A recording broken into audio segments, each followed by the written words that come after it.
अहिल्यानगर शहरातून एक माणूस गेला आणि हे शहर अशांत झालं। मी बोलतीये त्याच नेत्याबद्दल, जो नेता शहरासाठी भूषण होता। शहरातल्या सर्व जाती धर्माच्या लोकांना एका विनीमध्ये गुंफून ठेवत होता। हो, अरुण काका तुम्ही हवे होतात। तुम्ही गेला तेव्हापासून शहर अशांत झालंय। नमस्कार, मी प्रियंका पाटील शेळके। अरुण काका आता आपल्यात नाहीयेत आणि तेव्हापासून शहराचा पूर्ण ढाचाच बदललाय। अरुण काका असते तर शहरावरती ही वेळ आली नसती, असं उपमुख्यमंत्री अजित पवारच म्हणालेत। नेमकं घडलं काय? अजित पवारांना देखील असं का वाटतंय की काका तुम्ही हवे होतात?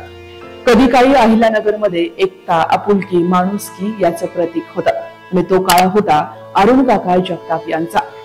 ते शहराच्या प्रत्येक धर्माच्या, प्रत्येक जातीच्या माणसासोबत जोडले गेले होते। अरुण काका हे फक्त नेतेच नव्हते, तर खऱ्या अर्थानं सर्व धर्मभाव सोबत घेऊन चालणारा माणूस होता। कुठल्याही जाती धर्माचं सुख दुःख असेल तर ते अरुण काकांकडे मोकळं व्हायचं। अरुण काका म्हणजे हक्काचं ठिकाण होते। अरुण काका यांच्या घरी हिंदू मुस्लिम प्रत्येकाचं येणं जाणं होतं। त्यांच्या मनात फूट नव्हती आणि त्यांच्या राजकारणात द्वेषही नव्हता।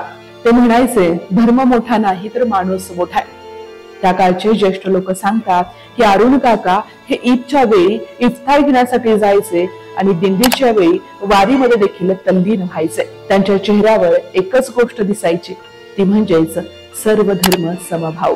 त्यांच्या निधनानंतर तर शहर अशांत झालंय। शहराला नजर लागली आहे। या शहरात आता तणाव, कटुता, द्वेष, दंगली, मोर्चे हे रोज घडत आहे आणि यावरतीच स्वार्थी राजकारण उभं राहत आहे।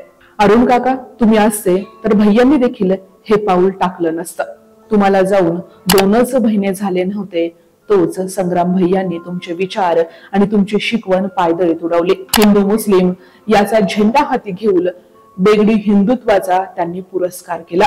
ज्या मुस्लिम बांधवांना तुम्ही अंगा खांद्यावरती खेळवलं, ज्या मुस्लिम बांधवांनी परतफेड म्हणून 2दा आमदारकी पदवी टाकली, त्याच मुस्लिम बांधवांचे मात्र आता या ठिकाणी वाभाडे काढले जात आहेत। जे मुस्लिम बांधव भैया भैया म्हणून एकेकाळी डोक्यावर घेऊन नाचायचे, अगदी तुमच्या राजकारणात, तुमच्या विजयात सुद्धा हिरवा गुलाल उधळला जायचा, त्याच मुस्लिमांची आता इतकी कशी चीड यायला लागली?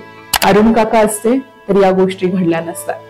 अरुण काकांकडे अगदी छोट्यांपासून तर म्हाताऱ्यापर्यंत प्रत्येक माणूस जायचा आणि आदरानं काका म्हणून सगळ्या गोष्टी शेअर करायचा। आता लोकांसाठी ही मोकळी वाटही राहिली नाहीये। काका जसे गेले तसे जगतापांच्या घराचं सर्व धर्म समभावासाठी दार कायमच बंद झालंय। आता जगतापांच्या दारी होतात त्या म्हणजेच हिंदू मुस्लिमच्या गप्पा, बेगडी हिंदुत्वाच्या गप्पा। संपूर्ण महाराष्ट्र आता संग्राम भैयांनी पिंजून काढलाय। या हिंदुत्वामध्ये आपण फक्त मुस्लिमच नाही तर दुसरेही जातीचे जे बांधव आहेत त्यांनाही दुखवलं जातं। शहराचं नाव एका वेगळ्या पद्धतीनं घेतलं जातंय। शहरात गुन्हेगारी वाढतीये, दंगली होतात, तणाव निर्माण होतात आणि शहरामध्ये फक्त हिंदू मुस्लिम याच गोष्टी होतात। शहरातून आता विकास, समाजकारण हे सगळं काही लोप पावत चाललंय।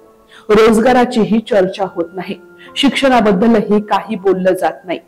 या शहरात आता घडतंय ते फक्त जाती जातीमध्ये वैर आणि माणसा माणसांमध्ये मोठ्या मोठ्या जातीच्या भिंती।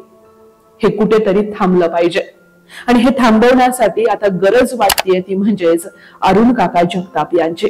अरुण काका जगताप यांची शिकवण ही सर्व धर्म समभावाची होती। त्यांनी प्रत्येक माणूस जपला होता। तेव्हा जात, धर्म, पंथ कधीही पाहिला नाही। कुठेतरी त्यांचेच गुण आपल्यात असावेत आणि त्यांच्याच पावलावरती आपण पाऊल ठेवावं अशी अपेक्षा प्रत्येक नगरकराला होती। मात्र आपण हिंदुत्व हिंदुत्व करत हिंदुत्वाचा झेंडा घेतला। यामागे कुठलं राजकारणही असू शकतं। आता भाजपाला कुठला चेहरा नाहीये।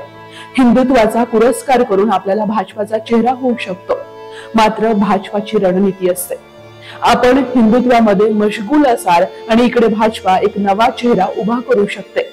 आपण पुरोगामी विचारानं उभं केलेलं एवढ्या वर्षाचं राजकारण याला कुठेतरी धक्का पोहोचण्याची देखील भीती वाटते। विकासावर केलेलं उभं राजकारण आता विकासापासूनच दूर जात आहे आणि या सगळ्यामध्ये फक्त शहर अशांत होत आहे. शहराची संस्कृती, शहराचा वारसा सगळं काही लोप पावत चाललंय. पहिलं अहमदनगर, आताचं अहिल्यानगर, या सगळ्यामध्ये अहिल्यानगर अशांत होत आहे एवढंच दिसतंय. काका गेले तेव्हा अनेक जण म्हणाले आभाळ हरपलं आणि नगर मधून मानवतेचं तेच आभाळ हरपलंय याचीच आता पुनरावृत्ती होतीये. काका तुम्ही हवे होते. नगरला पुन्हा एकदा विकासाची, एकतेची आणि माणुसकीचा मार्ग दाखवा. काका असते ते या शहराला अशा पद्धतीनं धर्माचं गालबोट लागलं नसतं, धर्माधर्मामध्ये वैर निर्माण झालं नसतं आणि रस्त्यावरती झेंडे घेऊन लोक फिरले नसते. या शहरात विकासाचा, रोजगाराचा विषय झाला असता. अरुण काका जगताप म्हणजे धर्मापलीकडे माणुसकी जगलेले नेतृत्व. आजही शहर आपला परतण्याची वाट पाहत आहे.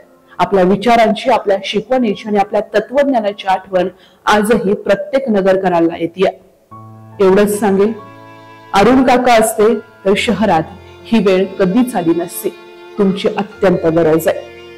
देशाच्या कोणत्याही कानाकोपऱ्यामध्ये आपल्याला सुरक्षित प्रवास करायचा असेल तर एकच विश्वसनीय नाव म्हणजेच श्री ट्रॅव्हल्स अहिल्यानगर. आमच्याकडे शैक्षणिक सहल, तीर्थयात्रा, लग्न समारंभ, फेस्टिवल टूर्स, ग्रुप टूर्स अशा वेगवेगळ्या गोष्टींसाठी बसेस उपलब्ध आहेत. यात AC, non AC, sleeper bus उपलब्ध. तसेच 17, 20, 32, 40, 50 एवढ्या सिटिंग कॅपॅसिटीच्या बसेस उपलब्ध आहेत आणि त्याचबरोबर सर्व बसेसमध्ये सीसीटीव्ही कॅमेऱ्याची सुविधाही उपलब्ध. आमचं वैशिष्ट्य अनुभवी आणि निर्व्यसनी स्टाफ आणि तत्पर सेवा. 21 वर्षापासून ग्राहकांच्या विश्वासास पात्र ठरलेलं एकच नाव श्री ट्रॅव्हल्स अहिल्यानगर. आमचा पत्ता श्री ट्रॅव्हल्स अहिल्यानगर, बुरुडगाव रोड. संपर्क क्रमांक 9422 30 11 66 आणि 9881 66 24 17. धन्यवाद.